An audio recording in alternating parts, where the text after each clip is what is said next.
Good morning friend, চলে এসেছি নতুন আরেকটা ব্লগ নিয়ে। আজকে রেনি ডে বলতে পারো, মানে বৃষ্টি হচ্ছে, একটা নিম্নচাপের আভাস আছে যে নিম্নচাপ হবে বা হচ্ছেও। তো এখন আমি অফিস যাচ্ছি। চলো দেখি অফিসে আমরা কি কি কি করছি, পুরোটাই এই ব্লগে তুলে ধরবো যে আমার কি কি কাজ থাকে অফিসে বা যেটুকুনি হয়, কারণ কিছুটা আমরা আহ মানে দেখাতে পারি না for our for our privacy. তো সেটা দেখাবো না, বাট বাকি যেটুকু দেখানো যেতে পারে সেইটুকুনি দেখাবো।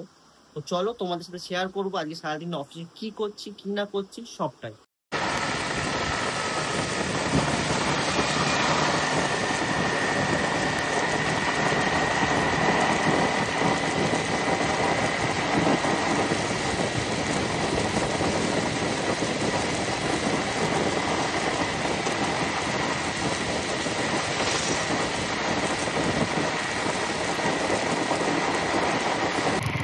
তো আবহাওয়া দপ্তর যেরকম বলেছিল যে বৃষ্টি হবে, সেরকমই নিম্নচাপের একটা পরিস্থিতির সম্ভাবনা বা সব কিছু তৈরি হয়েছে।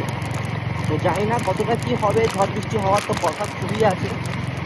তো দেখতে থাকো ব্লগে, আমি যদি ঝড় বৃষ্টি হয় অবশ্যই তুলে ধরবো। তো এখনো পর্যন্ত কোনো রকম মানে সেরকম বৃষ্টি হচ্ছে না বলে আমি রেনকোটটা পরিনি। যদি রেনকোট পরা দরকার হয় অবশ্যই রেনকোট পরবো। জানি না কতটা কি ভয়েস আসছে, কারণ গাড়ি চালাচ্ছি প্লাস ব্লগিংও করছি। তো সেটা একটা অন্যরকম অভিজ্ঞতা আমারও হচ্ছে, প্লাস তোমরাও সেই অভিজ্ঞতাটা পাবে। কারণ কতটা কি ভয়েস আসছে বা কতটা কি স্টেবিলাইজেশন আছে, আমি পরে গিয়ে যখন ইনপুট বের করবো আউটপুট বের করবো তখন এটা দেখতে পাবো যে কতটা কি জিনিসটা প্রপারলি হয়েছে। তো চলো ব্লগের সাথে সাথে পুরোটাই দেখানোর চেষ্টা করবো। যদি নদীর পাড়েও আমি যাই, ওই সাইডে কোনো কাস্টমার ভিজিটে, তো অবশ্যই সেটাকেও আমি তুলে ধরবো। নদীর পাড়ে কন্ডিশন কীরকম হয়ে আছে এই ঝড়ের ভিতরে। অপেক্ষার অপেক্ষা। তো এরপর বেরিয়েছিলাম একটু কাস্টমারের কাছে, একটা কাস্টমার ভিজিট ছিল। তো যেতে যেতে নদীর পাশ থেকে যাওয়ার প্ল্যানটা হয়েছিল। তো দেখো কত পরিমাণে জল, ঝড় বৃষ্টি প্লাস অমাবস্যার একটা দিন ছিল, মানে অমাবস্যা চলছিল। তো সেক্ষেত্রে একটুখানি জলটা অনেকটাই বেশি। তো আমি যতটা পাচ্ছি তুলে ধরার চেষ্টা করছি। এটা ছিল ফলতা থেকে মল্লিকপুরে যাওয়ার রাস্তাটা, প্রচুর পরিমাণে জল ছিল। আর ওই সাইডে পড়ে হাওড়া জেলা, শিবপুর।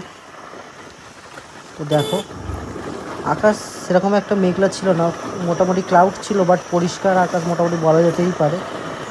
আর এই নদীটা আবার যেটা মেন যেটা দেখার বিষয় ছিল, যেটা হচ্ছে যে জলটা কতটা বেশি হয়েছে। জলটা এতটা বেশি হওয়ার জন্য স্বাভাবিক আশেপাশের যে লোকজনগুলো ছিল তারা খুবই ভয় পেয়ে আছে, বা কি বলে, ঝড় বৃষ্টির সময় যারা যেরকম ভয় পায়। আর দেখতে দেখতে আমরা কাস্টমারে চলে এসেছিলাম।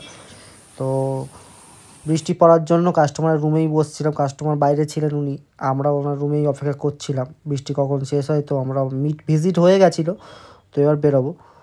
আর এই একটু চুলটা সেট করে নিচ্ছিলাম আমি, সব ভিডিওতে যেরকম দেখো চুলটা সেট করি। তো এই দেখো বেরিয়ে পড়েছি ফের। আর জলটা দেখো, জাস্ট গাইস জলগুলো দেখো কতটা উঁচু হয়ে আছে। তো এই ইটভাটার দিকে আরও ভিতর দিকে যাচ্ছিলাম আমরা, ইটভাটার দিকে। আর একজন কাস্টমারের কাছে ছিল, তিনি একজন বিজনেসম্যান। তো তার কাছেও যাচ্ছিলাম। আর দেখো কত জল, কত জল, বিশাল পরিমাণে জল উঠেছে। যেহেতু ঝড় বৃষ্টি এমনি নিম্নচাপের কারণ, তারপরে বৃষ্টির জন্য আমরা একটা চা দোকানে দাঁড়িয়েছিলাম।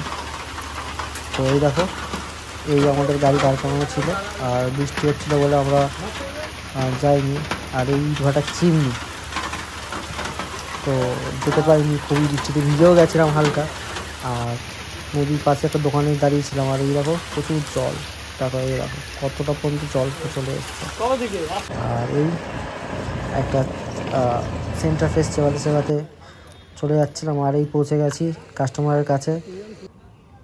কাস্টমারের কাছে গিয়ে দেখি কাস্টমার নেই। তো আবার ব্যাক করে যাচ্ছিলাম অফিসের দিকে।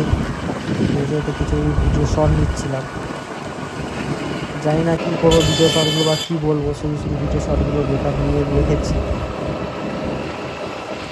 তো আবার বেরিয়ে পড়েছি, দেখা যাক কী হয়।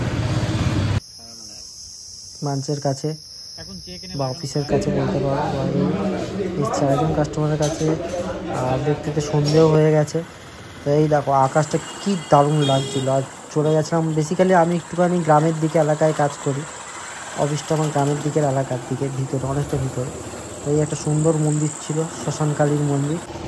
তো এই দেখতে দেখতে সন্ধেও হয়ে গেছে, তো ফিরছি সারাদিন খেটে খুটে। যদি ব্লগটা ভালো লেগে থাকে তো অবশ্যই লাইক করো, শেয়ার করো আর কমেন্ট করো।